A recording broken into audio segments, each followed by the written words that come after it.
Alain Carré, bonjour. Bonjour. Vous êtes le directeur artistique du festival Madame de Staël à Coppet, festival qui devait fêter cette année son 10e anniversaire.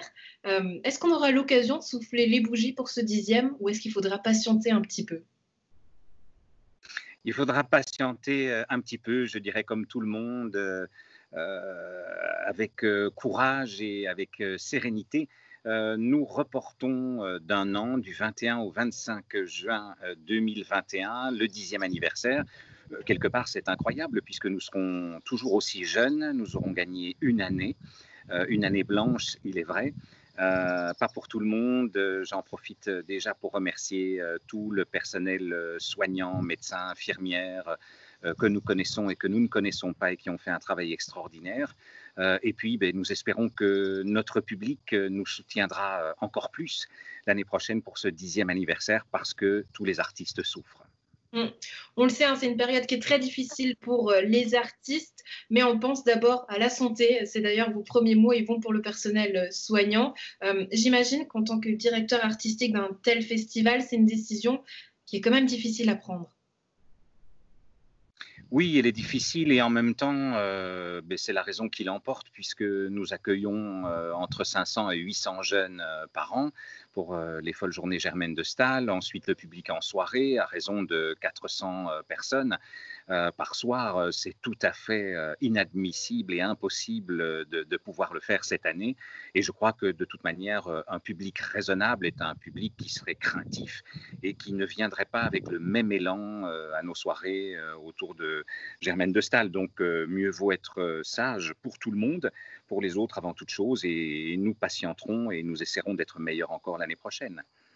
Qu'est-ce que ça implique pour la structure du festival? Déjà, si vous reportez d'une année, c'est que c'est plutôt positif, hein, c'est-à-dire qu'on peut compter sur le festival, mais est-ce que ça le met en péril ou pas? C'est difficile, mais par rapport à d'autres amis dont je vois des messages qui se plaignent, qui ont raison de se plaindre, je ne vais pas me plaindre.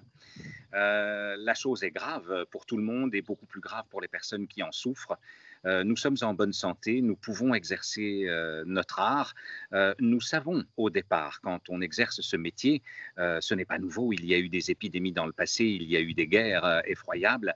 Et si nous entamons une carrière artistique, nous devons savoir que nous partons de front à la rencontre de ce type d'événements dramatiques. Et c'est pas pour ça qu'il faut sans cesse se plaindre. Non, il faut l'accepter dès le départ, le digérer pendant l'événement et mieux rebondir ensuite. Donc, je n'irai pas dans la plainte, au contraire, mais dans l'énergie de la création pour nous amener tous, public et nous-mêmes artistes, sains et saufs en 2021. Alain Carré, je m'adresse à vous justement maintenant en tant qu'artiste. Vous parlez de profiter de cette période pour créer. Qu'est-ce que vous avez pu mettre en place de votre côté personnellement? Est-ce que vous vous préparez justement à écrire de nouveaux textes ou comment vous profitez de ce temps? C'est un temps inespéré à partir du moment où j'ai la chance d'avoir un jardin et une maison. C'est un temps plutôt de réflexion que de création pour le moment.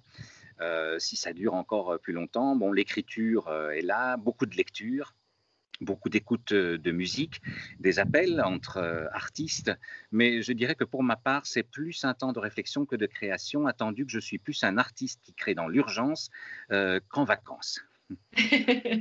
Et vous nous appelez en ce moment depuis la Bourgogne, c'est donc du soleil de Bourgogne qu'on peut voir en ce moment. Mais je crois que chez vous, vous avez une très belle collection de Madame de Staël. Est-ce que vous profitez pour aller justement redonner un petit coup d'œil, dépoussiérer certains ouvrages?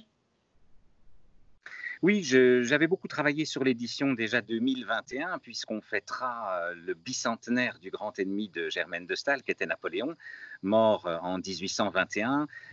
Donc on l'évoquera d'une certaine manière, mais comme j'ai promis aux artistes qui étaient engagés, que ce soit Jean-Marie Roire de l'Académie française, Rebecca Chaillot, la pianiste, tous les artistes qui participaient à la Nuit des Lumières, Maître Marc Bonan, disons de reproposer le même programme des 10 ans l'an prochain.